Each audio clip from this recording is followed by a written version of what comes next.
Sunday special mutton குழம்பு தாங்க. அதுக்கு கடாயில் எண்ணெய் ஊற்றிக்கலாம்.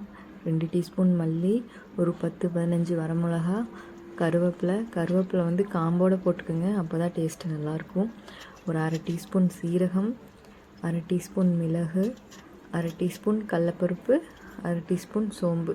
கடலப்பருப்பு எதுக்குன்னா குழம்பு கொஞ்சம் திக்னஸ் நல்லா இருக்குங்க, அதுக்காக.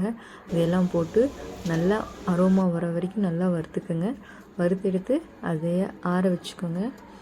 அதே கடாயில் எண்ணெய் ஊற்றி ஒரு 20 25 சின்ன வெங்காயம், 5-6 பல் பூண்டு, ஒரு சின்ன துண்டு இஞ்சி நல்லா போட்டு வணக்கிடுங்க.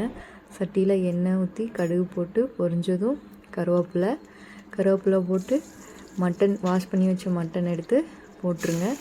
அதுக்கு தேவையான அளவுக்கு உப்பு, மஞ்சத்தூளும் போட்டு நல்லா அந்த தண்ணி சுண்டுற அளவுக்கு வேக வச்சு, அது கூட மல்லி, வெங்காயம் அரைச்ச மசாலா ஊற்றிக்கோங்க. கொஞ்சமாக தேங்காய் அரைச்சி ஊற்றிக்கோங்க.